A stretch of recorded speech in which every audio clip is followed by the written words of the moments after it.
அன்பு உலகளாவிய பீகுருஸ் நேயர்களுக்கு வணக்கம். நம்முடன் இன்று இணைந்திருப்பவர் தேசத்தையும் தெய்வீகத்தையும் இரு கண்களாக பாவிக்கக்கூடிய திருமதி ராதா தேவர் மேம். அவங்க மேம் வணக்கம் மேம். உங்களை வரவேற்பதில் பெருமிதம் அடைகிறோம். வணக்கம் மேம். சமீபத்துல ஒரு காணொளி ஒன்றை பார்க்க நேர்ந்தது. கதா காலட்சேபம் ஹரிகதைகளை சொல்றவங்க விசாகா ஹரி அவங்க ஒரு புகைவண்டியில ட்ரெயின்ல வரும்போது அவங்க என்ன மாதிரியான ஒரு சூழ்நிலைக்கு தள்ளப்பட்டாங்க, அவங்க அதை எப்படி ஃபேஸ் பண்ணாங்க, இது அவசியமா என்ற ரீதியில் அவங்க ஒரு சின்ன காணொளி வெளியிட்டு இருந்தாங்க. இது பற்றி உங்கள் பார்வை என்ன மேடம்? அது மதமாற்றம் குறித்து அவங்க பேசியிருந்தாங்க. அதுல இல்ல அவங்க மட்டும் கிடையாது, பெரும்பாலான இந்துக்கள் இதை நம்ம சந்திச்சிருப்போம்.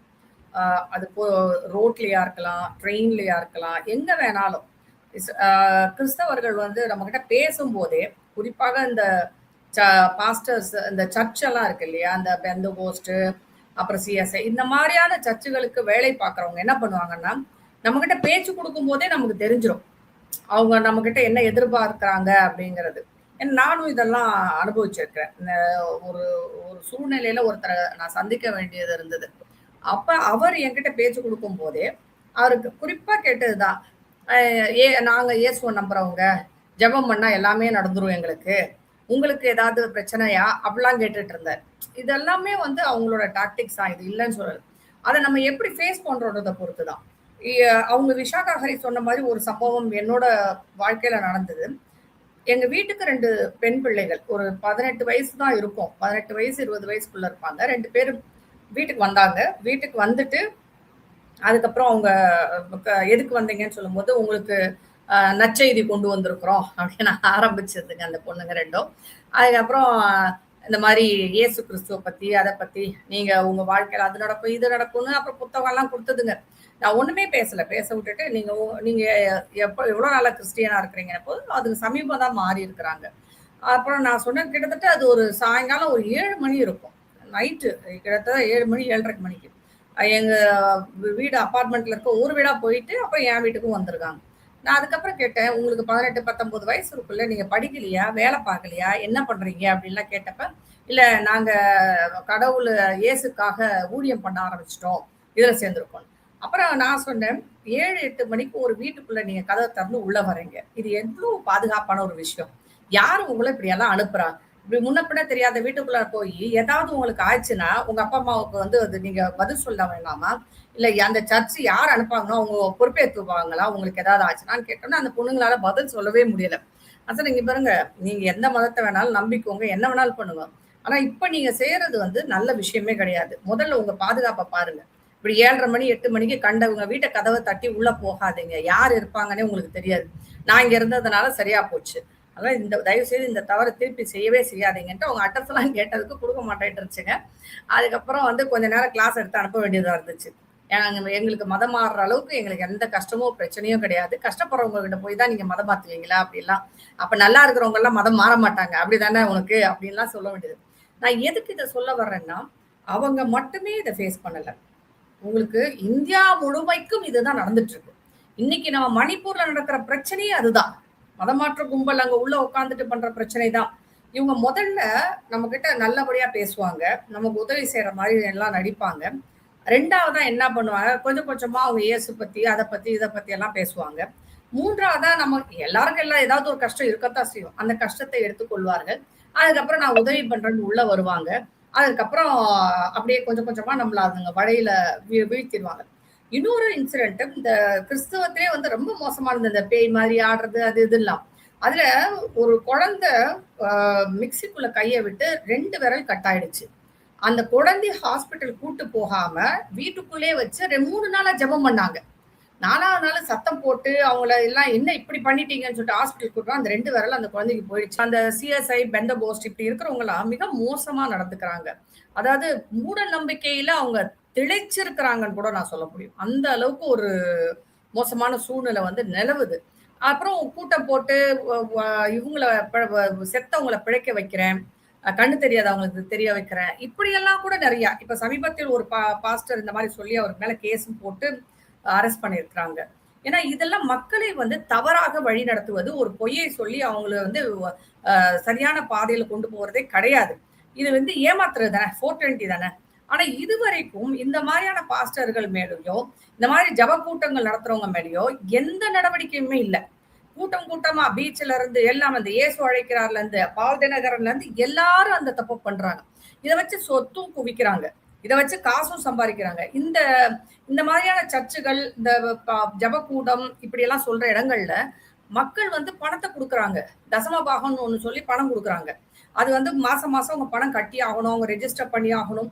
இத வச்சு பாஸ்டர்கள் வந்து அந்த இது ஒரு பிசினஸா பண்ணிட்டே அவங்க வந்து பணக்காரங்களா ஆகுறாங்க. ஆனா மக்களை ஏமாற்றி பிழைக்கும் ஒரு கூட்டம் வந்து மத மாற்றத்தில் ஈடுபட்டு கொண்டிருக்கிறது என்று எந்த சந்தேகமும் இல்லை. ஆனா என்னோட கவலையை ஏன் அரசுகள் வந்து இவங்க மேல நடவடிக்கை எடுக்கல? நம்ம வந்து ஒருத்தவங்களை ஏமாத்துனா, ஒரு டாக்டர் இந்த மாதிரி பொய் சொன்னார்னு வச்சுக்கோங்க ஹாஸ்பிட்டல்ல, அது எவ்வளவு பெரிய கிரிமினல் குற்றம். நான் வந்து ஒரு கண் டாக்டர் போயிட்டு ஹார்ட் ஆபரேஷன் பண்ணா ஒத்துக்குவாங்களா? ஆனா இங்க மேடைக்கு மேடை பாஸ்டருங்க என்ன பண்றாங்க, நாங்க வியாதியை சரி பண்றோம்ன்றாங்க. அதாவது பேய் பிடிச்ச மாதிரி ஆடுறாங்க. சைக்காலஜிக்கலா அவங்களுக்கு வந்து பாதிப்புகள் வருது. இவ்வளவு மக்களை வந்து மோசமாக நடத்தும் இந்த பாஸ்டர் கூட்டம், குறிப்பாக இந்த கிறிஸ்துவ பாதிரிகள் கூட்டத்தை ஏன் அரசு நடவடிக்கை எடுக்கலைன்றது தெரியல. இப்ப இந்த எஃப்சிஆர்ஏ ஆக்ட் வந்ததுக்கு அப்புறம் அப்படியே வெளிநாட்டுல இருந்து வந்த பணம்லாம் நின்று போயிடுச்சுன்னு சொல்லி குதிச்சிட்டு இருக்கிறாங்க.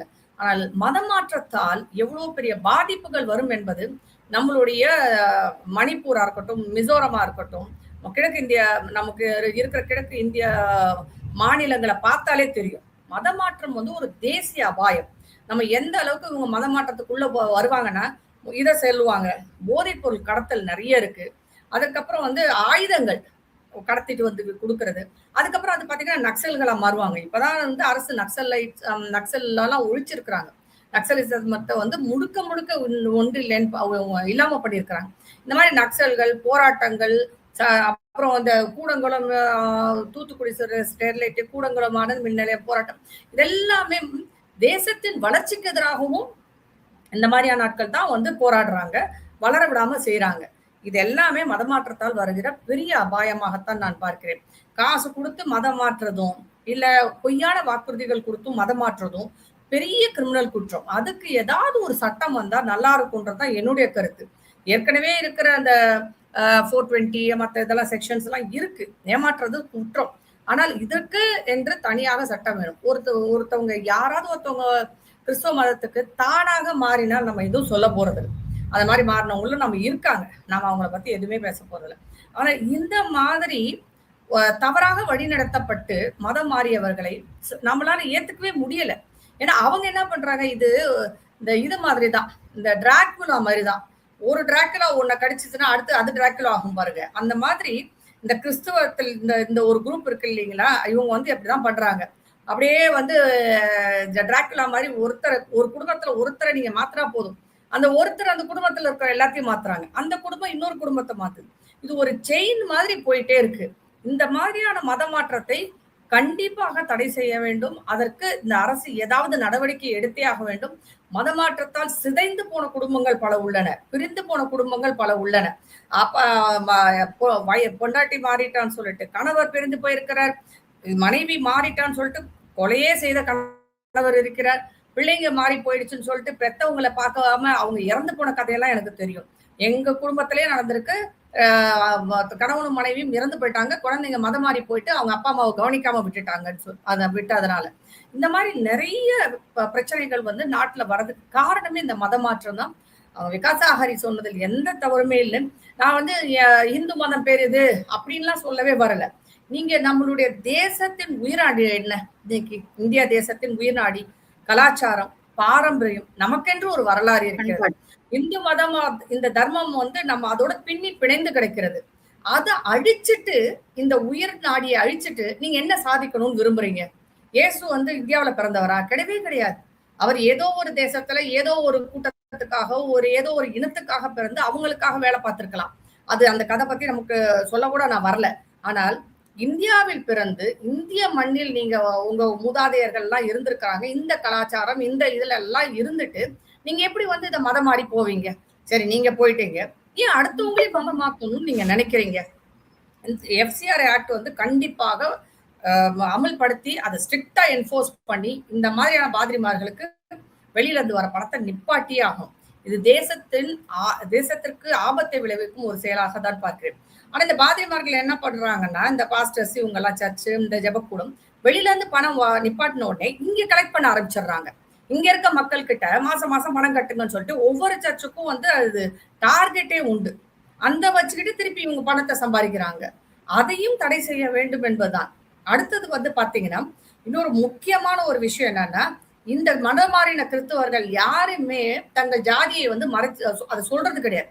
அவங்களுக்கு ரெக்கார்டு படி அவங்க வந்து ஹிந்துவா தான் இருப்பாங்க. அவங்க பிசில இருப்பாங்க, ஏதோ ஒரு கம்யூனிட்டியில இருப்பாங்க, எஸ்சியா இருப்பாங்க, கம்யூனிட்டியில அந்த சலுகைகளையும் அனுபவிக்கிறாங்க. இது இந்துக்களாக நாம இருக்கிறவங்களுக்கு எவ்வளவு பெரிய பிரச்சனையா இருக்கு தெரியுமா? ஏன்னா ஒரு 30 நமக்கு கொடுக்கப்பட்ட அந்த பிற்படுத்தப்பட்டவர்களுக்கு ஒரு 30% கொடுத்திருக்காங்கன்னா, அந்த 30%ல கிறிஸ்தவர்கள் 10% உள்ள நுழைஞ்சு எடுத்துக்கிறாங்க. நீ மதம் மாறிட்டீன்னா நீ அதுக்குள்ளேயே வர முடியாதுல்ல. உனக்கு எப்படி வந்து அந்த ஸ்டேட்டஸ் வரும்? ஏன்னா உங்களுக்கு தான் ஜாதி கிடையாதுல்ல. ஜாதி ஆனா இதுக்காகவே பொய்யா என்ன செய்யறாங்கன்னா, கவர்மெண்ட் ரெஜிஸ்டர்ல அவங்க இருக்க மாட்டாங்க. அவங்க இந்துவாகவும் அவங்க இந்து ஜாதியை சேர்ந்தவர்களாகவும் இருந்து கொண்டு சலுகைகளையும் அனுபவிச்சுக்குவாங்க. ஆனா வெளியில வந்து சொல்லும் போது உங்களுக்கு எல்லாம் வெக்கமா இல்லையா அப்படின்னு நம்மளவே கேட்பாங்க. இதெல்லாம் என்ன விதமா என்ன நியாயம் இருக்குன்னு கூட தெரியல. நம்மளுடைய அரசியல் அமைப்பு சட்டப்படி இந்துக்களில் உள்ள ஜாதிகளுக்குத்தான் நமக்கு ரிசர்வேஷன் உண்டு. இந்த ஏன்னா அவங்க நிறைய பாதிக்கப்பட்ட சமூகங்கள் இருக்கு, ஜாதிகள் இருக்கு. அவங்க வாழ்க்கையில் முன்னேறணும்னு சொல்லித்தான் நம்ம அவங்களுக்கு கொடுத்துருக்காங்க. நீங்க தான் இது வேணாம்னு சொல்லி வெளியேறி ஒரு வேற மதத்துல ஐக்கியமானதுக்கு அப்புறம் எதுக்கு நீங்க வந்து ஏமாத்துறீங்க? அரசை ஏமாத்துறாங்க, மக்களை ஏமாற்றுகிறார்கள், இவங்க எல்லாரையும் ஏமாற்றுறாங்க. அப்ப எவ்வளவு பெரிய ஏமாற்று வேலையை இந்த கூட்டம் வந்து செஞ்சுட்டு இருக்கு. மதம் மாறின கூட்டம். அவங்க மதம் மாறினது இல்லாம மக்களையும் ஏமாற்றி அரசையும் ஏமாற்றி அப்படி ஒரு வாழ்க்கை வாழ்றது வந்து எதுக்கு? அது ஒண்ணு இந்துக்களாக முழுமையாக இருங்க, இல்ல கிறிஸ்தவர்களாக முழுமையா வெளியேறிடுங்கன்ற நானு. ஆனா வெளியேறதுக்கு அப்புறம் எங்க கிட்ட திருப்பி வந்து இந்த தர்மத்திற்காக உயிரெல்லாம் நம்ம முன்னோர்கள் கொடுத்திருக்காங்க. கிட்டத்தட்ட 800 ஆண்டுகள் நம்ம அடிமையா இருந்திருக்கோம். இஸ்லாமியர்களிடமும் கிறிஸ்தவர்களிடம். அதுக்கப்புறம் உயிரை கொடுத்து வாங்கின ஒரு சுதந்திரம். மறுபடியும் நம்ம கிறிஸ்தவரா மாறி இஸ்லாமியரா மாறி அடிமை ஆகணுமா? அப்ப அதுதான் உங்க நோக்கமா? எவ்வளவு கேவலமான நோக்கமாக இருக்கிறது. அதுவும் கிறிஸ்தவர்கள் வந்து இதுல ரொம்ப மோசமா வந்து இறங்கி போறாங்க. அதெல்லாம் சமீபத்தில் ஷாஜகான் என்பவர் வர 3.5% உள் ஒதுக்கீடு பத்தாது, எனக்கு 5% வேணும்ன்றாரு. மொத்தமே அவங்க 5% தான் இருக்காங்க தமிழகத்துல. அவங்களுக்கு உள் ஒதுக்கீடு. அப்ப நீங்க இன்னும் முன்னேறவே இல்லையா? அப்புறம் எதுக்கு நீங்க எல்லாம் மதம் மாறி முஸ்லீமா போனீங்க? முஸ்லீம்களுக்கு வந்து அதே பிற்படுத்தப்பட்டோர்ல வந்து அவங்களுக்கும் இடஒதுக்கீடு இருக்கு. அவங்களும் அதுக்குள்ளதான் வர்றாங்க. பிசி கேட்டகரியில வர்றாங்க. பிசிக்குள்ள உள் ஒதுக்கீடா ஒரு 3.5%. அப்ப ஏற்கனவே வந்து கஷ்டப்படுற பிசி இந்துக்கள்ல என்ன, நீங்க எப்படி ஜாதி அடிப்படையில் வரும் ரிசர்வேஷனுக்குள்ள வர முடியும்? எனக்கு மதம் மாறியவர்கள் எல்லோரும் உங்க மதத்தை விட்டு விட்டு நீங்க போயிட்டீங்கன்னா உங்க ஜாதியை விட்டுடணும்ல. அதை விடவே மாட்டாங்க. விடாம தொங்கி பிடிச்சிட்டு இருப்பாங்க. ஆனா அதே ஜாதியை வச்சு இந்துக்களையும் கேலி பண்ணுவாங்க, இந்துக்களையும் அசிங்கமா பேசுவாங்க. நாங்க மதம் மாறினதுக்கு காரணமே இந்த ஜாதி தான் வேற சொல்லுவாங்க. இதெல்லாம் வந்து பார்க்கும்போது யாருமே இதை பத்தி யோசிக்க மாட்டேங்கிறாங்களா, கேட்க மாட்டேங்கிறாங்களா? அரசு இதுல வந்து ஏதாவது நடவடிக்கை எடுக்காதா அப்படிங்கிறது ஒரு பெரிய ஆதங்கம் இருக்கிறது. மதமாறி போனவர்களால் ஒரு பெரிய ஆபத்து இந்த நாட்டிற்கு இருக்கிறது என்பதில் எந்த விதமான ஐயப்பாடும் இருக்க தேவையில்லை, கண்டிப்பாக இருக்கிறது. மேம், நம்ம பாக்குறோம் மகாராஷ்டிரால ஒரு விமானப்படை அதிகாரியின் மனைவி வந்து பாலியல் பலாத்காரத்துக்கு ஆளாக்கப்பட்டு அதற்கப்புறம் அவங்களுக்கு ஒரு நெருக்கடி ஏற்பட்டு அவங்க வந்து மதம் மாறிய விஷயங்கள்ல ஒரு மத குரு வந்து கைது செய்யப்படுறாரு மகாராஷ்டிரால. இந்த விஷயத்த நீங்க எப்படி பாக்குறீங்க?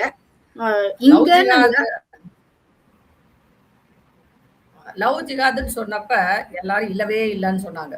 கேரளால மட்டும் கிடையாது. இந்த லவ் ஜிகாதுன்றது இந்தியா முழுமைக்கும் உண்டு, தமிழ்நாட்டிலும் இருக்கிறது. தமிழ்நாட்டுல நானே 2-3 இடத்துல பார்த்திருக்கேன். இந்த விஷயங்கள் நடந்ததே நம்ம பார்த்திருக்கோம். அதே மாதிரி இந்த குறிப்பிட்ட விஷயத்துல பாத்தீங்கன்னா, ஒரு விமானப்படையில் இருக்கிறவர், அவர் அதிகாரி, அவருடைய மனைவி அவங்களும் ரியல் எஸ்டேட் பண்ற ஒரு நல்ல படிச்ச ஒரு பெண்மணி தான். அவங்க பிசினஸ் விஷயமா தான் போய் பேசுறாங்க. ஆனா அவங்கள உள்ள கூப்பிட்டு போய் அவங்களுக்கு ஏதோ மருந்து ஏதோ கொடுத்துருக்காங்க. அதுக்கப்புறம் அவங்க மயங்கினதுக்கு அப்புறம் பாலியல் வன்கொடுமை காலைக்காங்க அதை ரெக்கார்ட் பண்ணிட்டு அவங்கள மீண்டும் மீண்டும் வந்து காசு பணம் கேட்டு தொல்லை பண்ணியிருக்காங்க. இறுதியாக ஒரு மசூதியில கூட்டிட்டு போய் கல்யாணமும் பண்ணியிருக்கிறாங்க. ஏற்கனவே திருமணமான பெண் அவங்க. திருமணமான ஒரு பெண்ணை நீங்க எப்படி திருப்பி திருமணம் பண்ண முடியும்? அப்ப அந்த மசூதியில இருக்க அந்த மத குருவோ, மௌலானாவோ யாரோ ஒருத்தருக்கு உங்களுக்கு அறிவே இல்லையா? ஏற்கனவே திருமணமான அது எப்படி செல்லும் ஃபர்ஸ்ட்? அந்த இது என்னன்னா, இது ஒரே நாடு, ஒரே சட்டம். இது வந்தா தான் இது அடங்கும். ஒரு கல்யாணம் பண்ணணும்னா இதுதான். இப்ப இந்துக்கள்னா நம்ம கோயில்ல கல்யாணம் பண்ணாலும் நம்ம ரெஜிஸ்டர் பண்ணி ஆகணும். அதற்கான எல்லா விதமான ஆதாரங்களையும் நம்ம கொடுத்தாகணும். அது மாதிரி இருந்தால்தான் இது வந்து சரியாகும். ஆனா இங்க வந்து ஏற்கனவே கல்யாணமான ஒரு பெண்ண கடத்திட்டு போயி, அந்த பொண்ணுக்கு வந்து எல்லா பிரச்சனையும் கொடுத்து, கடைசியில நீங்க கல்யாணம் பண்ணியிருக்கிறீங்கன்னா, இது மாரி எத்தன பேர நீங்க பண்ணியிருப்பீங்க? அந்த மதகுருவ புடிச்சு விசாரிச்சா தான் தெரியும். இது மாரி எத்தன பெண்கள மாற்றி இருக்கிறாங்கன்ட்டு. அப்ப இது ஒரு ராக்கெட் மாதிரி. கிட்டத்தட்ட வந்து நான் சொன்னது லவ் ஜிஹாத் தான். எல்லா இடத்துலயும் நீங்க இது ஒரு பொழப்பாவே வச்சிருக்கிறீங்க. ஒரு பக்கம் கிறிஸ்தவர்கள் நம்மள பைத்தியக்காரத்தனமா மதமாற்றனா, இன்னொரு பக்கம் மிக மிக மோசமான முறையில இஸ்லாமியர்கள் நம்மள மதம் மாத்திட்டு இருக்கிறாங்க. எப்படி மாத்துறாங்க? லவ் உங்க பெண்களை வளைச்சு போடுறது, அப்புறம் கல்யாணம் ஆகுதோ ஆகலையோ குழந்தை இருந்தால் கூட அவங்கள கூட்டிட்டு போயிட்டு கல்யாணம் பண்ணி வச்சிரு. ஏன்னா அவங்களுக்கு தான் 4 கல்யாணம் செல்லும்னு சொல்றாங்க இல்லையா? அதையும் கொண்டு போய் மசூதியில பண்றது. இதெல்லாம் செல்லாது, செல்ல கூடாது. அப்படியே வந்து அவங்க மசூதியில பண்ண கல்யாணம் எப்படி? அப்ப ஒவ்வொரு மசூதியிலும் என்ன ரெக்கார்டு இருக்கு? ஒரு ஆடிட்டிங்காவது பண்ண வேண்டாமா? எத்தனை கல்யாணம் நடந்துச்சு? யாரெல்லாம் கல்யாணம் பண்ணியிருக்கிறாங்க? அப்படின்ற ஒரு ஆடிட்டிங் கூட இங்க நடக்க மாட்டேங்குது. நம்ம அரசு எல்லாம் எல்லா அரசுகளும் அந்த மசூதிக்குள்ள போயிட்டு ஒரு செக்கப் கூட பண்றதுக்கு தயங்குறாங்க. ஏன்னா இஸ்லாமியரை பார்த்து அவ்வளவு பயம். ஏன்னா அவங்க பிரச்சனை பண்ணுவாங்கட்டு. ஏன் அவங்க மதத்தில் இருக்கும் மற்றவர்களாவது இதை எதிர்த்து கேள்வி கேட்கணும்ல. இப்ப ஒரு இஸ்லாமிய பெண்ணை கூட்டிட்டு வந்து கோயில்ல வச்சு கல்யாணம் பண்ணா ஏத்துக்குவாங்களா? அது சட்டப்படி ரெஜிஸ்டர் பண்ணணும் இல்லையா? அது கல்யாணமான பெண்ணை கூட்டு வந்து கல்யாணம் ஆகாத பெண்ணை கூட்டு போய் கல்யாணம் பண்றீங்க. சமீபத்தில் கேரளாவில் ஒரு பொண்ணு இப்படிதான் உத்தரப்பிரதேச ஒரு நாடோடி பெண்ணை கூட்டு வந்து கல்யாணம் பண்ணாங்க. 18 வயசுன்னு சொல்லிட்டு பொய்யா சொல்லிதான் கல்யாணம். அது கல்யாணம் ஆகாத பெண். அந்த பெண்ணை ஒரு இஸ்லாமிய தான் கல்யாணம் பண்ணிக்கிட்டாங்க. 18 வயசு அவங்க அப்பா அம்மா எல்லாம் இல்லைன்னு சொல்றாங்க. அது வழக்கு போயிட்டு இருக்கு. அத கூட சரி ஏதோ நீங்க லவ் பண்ணீங்கன்னு சொல்லிட்டு அந்த பொண்ணை வச்சு கல்யாணம் பண்ணி கல்யாணம் ஆன பொண்ணை எப்படி நீங்க இழுத்துட்டு போக முடியும்? இது ஒரு வழக்கு இல்லை. இது மாதிரி நிறைய கேசஸ்ல பாத்தீங்கன்னா 2 குழந்தைங்களோட இருக்கிறவங்க எல்லாம் வந்து குழந்தைய விட்டுட்டு இந்த மாதிரி இழுத்துட்டு போயிடுறாங்க. அந்த குழந்தைய வச்சுக்கிட்டு தகப்பன்மார்கள் படுற அவஸ்தை வந்து பெருசா இருக்கு. இதை பற்றி நாம் கேள்வி கேட்டா சில இஸ்லாமியர்கள் சமூக ஊடகங்கள்ல வந்து ரொம்ப அசிங்கமா வந்து பேசுறாங்க. இந்து ஆண்களை வந்து மிக மோசமாகவும், இந்து பெண்களை வந்து மிக மோசமாகவும் பேசுறாங்க. இந்து பெண்கள் தான் வழிய வந்து விடுற மாதிரி எல்லாம் பேசுறாங்க. நாம விழிப்புணர்வு ஏற்படுத்த வேண்டியது இந்துக்களுக்கு தான், இந்து பெண்களுக்கு தான். இந்த விஷயத்துல கண்டிப்பாக அவர்களிடம் சொல்லணும். நீங்க போனீங்கன்னா ஃப்ரிட்ஜ்லயோ சூட்கேஸ்லயோ முடிஞ்சு போயிடும். உங்களால வந்து அங்க குடும்பம் நடத்த முடியாது. காதல் என்பது வந்து இந்த மாதிரி கண்மூடித்தனமாக வருவதில்லை. ஒரு குடும்ப அந்த கேரளால இருக்க அந்த பொண்ணு விஷயத்துல போன விஷயத்துல பாத்தீங்கன்னா அவங்க அப்பா அம்மா அழறதை பார்க்கும்போது நமக்கு வருத்தமா இருக்கு. அவங்க அவ்வளவு அழறாங்க. அந்த உங்கள் தாய் தந்தையரை இல்லை நீங்கள் கட்டிய கணவரை கஷ்டப்படுத்திட்டு இன்னொருத்தரோட போய் நீங்க எப்படி நல்லா இருக்க முடியும்? ஆனா இந்த பொண்ணு விஷயத்துல வந்து பாத்தீங்கன்னா ஏதோ ஒரு மருந்து மாதிரி கொடுத்து மயக்குறாங்கன்னு சொல்றாங்க. இதேதான் கிறிஸ்தவர்களிடம் நடக்கிறது. அவங்களோட கூட்டத்துல இந்த ஜெப கூட்டத்துல எல்லாம் போனீங்கன்னா உங்களுக்கு இந்த நோயெல்லாம் வந்து சரி பண்றேன்னு சொல்லிட்டு அங்கேயும் வந்து பேய் மாதிரி ஆடுறாங்க. அவங்களுக்கு எல்லாம் ஏதோ தண்ணியோ மருந்தோ கொடுத்து அந்த மாதிரி ஆக்கிடுறாங்க போல இருக்கு. இல்லாட்டி எப்படி நம்ம ஆட முடியும்? கோயில்கள்ல சாமி வந்து ஆடுறத கேலி செய்யும் இந்த கூட்டம் தான் இந்த மாதிரி ஜப கூட்டத்துல ஆயிரக்கணக்கில் பெண்கள், இளம் பெண்கள் ஆடுறாங்க. ஆண்கள் எல்லாரும் ஆட்டம் போடுறாங்க, கத்துறாங்க. அதெல்லாம் வந்து ஒரு ஒரு ஒரு தலைமுறையே வந்து நீங்க மனநோயாளி ஆக்கிக்கிட்டு இருக்கிறது மாதிரி தானே. ஒரு தலைமுறையவே நீங்க லவ் ஜிஹாத்ல கொண்டு வந்து உங்களுடைய மசூதியிலையும் உங்க வீட்லயும் கொண்டு வந்து அடைக்கிறது தானே. இதெல்லாம் இந்துக்கள் பொறுத்துக்கிட்டு தான் இருக்கிறோம். இந்த மாதிரி 2 பக்கமுமே நமக்கு வந்து என்ன மத்தளத்துக்கு 2 பக்கம் இடின்ற மாதிரி 2 பக்கமும் கிறிஸ்தவர்களும் சரி, இஸ்லாமியர்களும் சரி, எதுக்கு நம்மளை வந்து இவ்வளவு குறி வச்சு வேலை பார்க்கறாங்கன்னே தெரியல. ஏன்னா வெளிநாட்டுல இருந்து வந்து செஞ்சா கூட பரவாயில்ல. நம்ம பக்கத்து வீட்டுல இருக்கிறவங்க, நம்ம சுத்தி இருக்கிற சிறுபான்மையினரை நம்ம அண்ணன் தம்பியா தான் பழகுறோம். ஆனா அவங்க அதுல வந்து இன்ட்ரெஸ்ட் இல்ல போல இருக்கு. அவங்களுக்கு வந்து இந்த மாதிரியான விஷயங்கள்ல தான் இன்ட்ரெஸ்ட் இருக்கு. எப்படியாவது மாத்திடணும், எப்படியாவது இவங்களை நம்ம கூட கொண்டு வந்துடும். அப்படி ஒரு மதவெறி உங்களுக்கு எங்க இருந்து வந்துச்சு? இந்துக்களாகிய நாம் வந்து யாரையும் மாத்தணும்னு கூட நினைக்கலையே. யாரையும் போயிட்டு எங்க மதத்துக்கு வாங்கன்னு கூட கூப்பிட மாட்டோம். இன்னும் சொல்ல போனால் இந்து மதத்தில் வந்து மத மாற்றம் என்ற பேச்சுக்கே இடமில்லை. நீ வேணும்னா நீ வந்து மதத்துல இருக்கலாம், அவ்வளவுதான். வேணும்னா ஃபாலோ பண்ணு, இல்லாட்டி போயிட்டே இரு. நம்ம யாரையும் வந்து கேட்க கூட மாட்டோம். சாமி கும்பிடுவதும் கும்பிடாததும் அவங்கவுங்க இஷ்டம். நமக்கு ஞாயிற்றுக்கிழமை சர்ச்சுக்கு போற மாதிரி ஒரு நாள்ல கோயில் போகணும்னு எந்த கட்டாயமும் கிடையாது. 5 வேளை தொழுகணுன்ற மாதிரி எந்த கட்டாயமும் கிடையாது. மிக மிக ஜனநாயகமான முறையில் வெகு சுதந்திரமாக இருக்கக்கூடிய ஒரு மதம்னா அது நம்ம சனாதன தர்மம் தான். நீ எப்படி வேணாலும் இருந்துக்கலாம். உன்னுள் உன் கடவுளை பார். இல்ல பார்க்கும் இடமெல்லாம் உன் கடவுளை பார். எது வேணாலும் உன்னோடது இருக்கலாம். அப்படிப்பட்ட ஒரு மதத்துல இருந்துட்டு சுதந்திரமா இருந்துட்டு அவங்க கிட்ட போயிட்டு எவ்வளவு கஷ்டப்பட்டாலும் அங்கதான் இருப்பேன்னு சொல்றதே ஒரு மனநோயா தான் நான் பாக்குறேன். இந்த மத மாற்றம் என்பது ஒரு மனநோய். இந்த மத மாற்றம் செய்பவர்கள் எல்லாருமே வந்து கிரிமினல்கள். அவங்க மக்களை வந்து மயக்கி இல்ல ஏதோ ஒரு வசியத்தை செய்து இல்ல அவங்களுக்கு ஏதோ ஒரு தவறான உத்தரவாதத்தை கொடுத்தோ தவறான ஒரு பரிகாரமோ இல்ல தவறான ஒரு கருத்தை திணித்தோ அவர்கள் எல்லாம் மனநோயாளியாக ஆக்கி விடுகிறார்கள். மதம் மாறின நிறைய பேர் மனநோயாளியாக தான் இருக்காங்க. குறிப்பா சொல்லணும்னா நம்ம ஊர்ல தமிழ்நாட்டுல மதம் மாறின இந்த நடிகர்கள்லாம் கூட சொல்லுவேன் நான். எல்லாம் மனநோயாளி கேஸ். ஏதோ ஒரு விதத்துல மனநோயாளியா இருந்த கேஸை வந்து இவங்க மத மாற்றம் என்பது மனம் வந்து மிகவும் சுத்தமாகவும் நேர்மையாகவும் ஸ்ட்ராங்காகவும் இருந்தா மாறவே மாறாது. எப்படி மாத்த முடியும்? நம்ம பெத்த அப்பா அம்மாவை விட்டுட்டு எவ்வளவுதான் அவங்க கொடுமையானவங்களா இருந்தா கூட வேற ஒருத்தவங்களை போய் நம்ம அப்பா அம்மான்னு கூப்பிட முடியுமா? இல்ல நம்ம பெத்த குழந்தைய விட்டுட்டு இன்னொரு குழந்தைய வந்து என் குழந்தை சொல்லுவோமா? சொல்ல மாட்டோம். அப்படிதான் நம்மளுடைய மதமும் நம்மளுடையது, நம்முடன் பிறந்தது, நாம் அதில் பிறந்து இருக்கிறோம். நம்முடைய உயிர் மூச்சாக இருக்கிறது ஒண்ணை விட்டுட்டு ஒருத்தவங்க வேறதுக்கு போறாங்கன்னா அவர் ஒரு மனநோயாளியாகத்தான் இருக்க முடியும். மதம் மாறியவர்கள் எல்லோரும் மனநோயாளி, மதம் மாற்றுபவர்களும் மனநோயாளி தான். அவங்க மனநோயாளின்றதை விட இன்னும் ஒரு படி போல எல்லாம் கிரிமினல்னு கூட சொல்லலாம். உங்களுக்கு வேலையே இல்லாம இந்த வேலையை செஞ்சு ஏதோ சம்பாதிக்க பாக்குறீங்க.